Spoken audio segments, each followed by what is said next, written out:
एक बार एक छोटी सी बच्ची हाथ में मिट्टी की गुल्लक लेकर के भागती हुई एक दवाइयों की दुकान पर गई। वो काफी देर तक वहां पर खड़ी रही, लेकिन दुकानदार का ध्यान उसकी तरफ नहीं गया क्योंकि और भी बहुत सारे लोग खड़े हुए थे। उसने दुकानदार को कई बार बुलाया, लेकिन वहां पर भीड़ इतनी थी कि दुकानदार का ध्यान उसकी तरफ गया ही नहीं। और फिर उस बच्ची को थोड़ा सा गुस्सा आया तो उसने अपनी मिट्टी की गुल्लक लेकर के वहीं काउंटर पर जोर से रख दी, जिसके बाद में जो दुकानदार था और जितने भी लोग खड़े थे वो सब उस बच्ची की तरफ देखने लग गए। और फिर उस दुकानदार ने उस बच्ची से पूछा, बेटे आपको क्या चाहिए? तो वो बड़े ही भोलेपन से बोली कि मुझे एक चमत्कार चाहिए।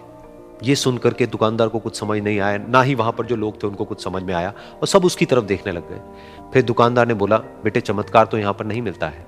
तो बच्ची को लगा कि वो उससे झूठ बोल रहा है, तो बच्ची ने कहा कि मेरी गुल्लक में बहुत पैसे हैं, आप बताओ आपको कितने पैसे चाहिए, लेकिन मैं आज यहां से चमत्कार लेकर के ही जाऊंगी। तो वहीं काउंटर पे एक और आदमी खड़ा था, उसने उस बच्ची से पूछा कि बेटे क्यों चाहिए तुमको चमत्कार? तब उस बच्ची ने अपनी कहानी बताई कि अभी कुछ दिन पहले मेरे भाई के सर में बहुत तेज दर्द हुआ, तो मेरे पापा मम्मी उसको हॉस्पिटल ले गए। उसके बाद कई दिन तक मेरा भाई घर नहीं आया। तो मैंने कई बार अपने पापा से पूछा, लेकिन उन्होंने मुझे कुछ नहीं बताया। उन्होंने बार बार यही कहा कि वो आ जाएगा, वो कल आ जाएगा, वो कल आ जाएगा, लेकिन वो आ ही नहीं रहा था। तो मैंने देखा कि मम्मी रो रही है, और पापा मम्मी को कह रहे थे कि उसकी दवाइयों के लिए और उसके इलाज के लिए जितने पैसे चाहिए उतने मेरे पास में नहीं है, अब उसको कोई चमत्कार ही बचा सकता है। तब मुझे लगा कि अगर मेरे पापा के पास में इतने पैसे नहीं भी हैं तो क्या हुआ, मेरे पास में तो है। तो मैंने जितने भी पैसे जोड़ रखे हैं वो सारे लेकर के मैं इस दवाई की दुकान पर आई। फिर उस आदमी ने उस बच्ची से पूछा, कितने पैसे हैं तुम्हारे पास में? ये सुनते ही उस बच्ची ने अपनी गुल्लक उठाई, जमीन पर फेंकी और तोड़ दी, और पैसे गिनने लग गई। बाकी सब लोग खड़े होकर के उसको देख रहे थे।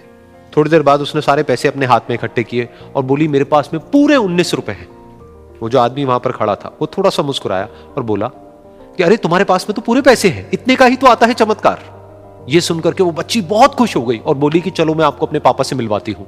बाद में पता लगा कि वो आदमी कोई आम आदमी नहीं था, बल्कि एक बहुत बड़ा न्यूरोसर्जन था, और उसने सिर्फ 19 रुपए में उसके भाई की सर्जरी करी, और कुछ ही दिन बाद वो ठीक होकर के घर वापस आ गया। फिर कुछ दिन बाद वो बच्ची, उसका भाई, उसके पापा, उसकी मम्मी चारों एक साथ बैठे हुए थे और बात कर रहे थे। तो उसकी मम्मी ने उसके पापा से पूछा कि अब तो बता दो ये चमत्कार आपने किया कैसे? तो उन्होंने अपनी बेटी की तरफ देखा और बोले, ये चमत्कार मैंने नहीं, इसने किया है।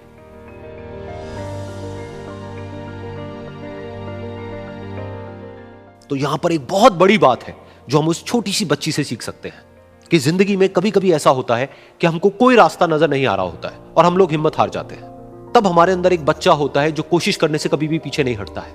वो हार मानने को तैयार नहीं होता है क्योंकि उसको ना शब्द समझ नहीं आता है। वो बच्चा जिसके लिए कुछ भी नामुमकिन नहीं है, क्योंकि वो हर हाल में कोशिश करता ही रहता है।